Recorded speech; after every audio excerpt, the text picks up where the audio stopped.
This is Samsung Galaxy M14, and today I would like to demonstrate that you can add an event to calendar on this device.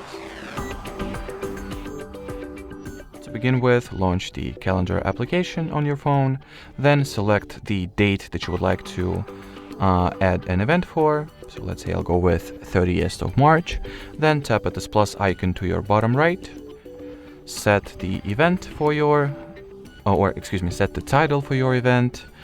You can change the color for it to have within the calendar, so you'll be able to tell different events apart better. Then you can set the time frames for this event to occur, at the location for it to happen,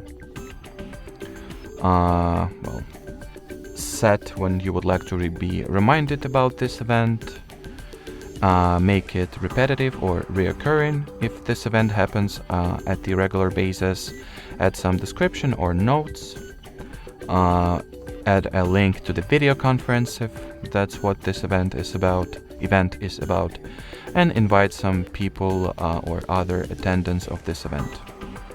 Then do not forget to hit that save button, and here you have it. By tapping at the event you can see its details, edit those details if needed, as well as entirely delete the event.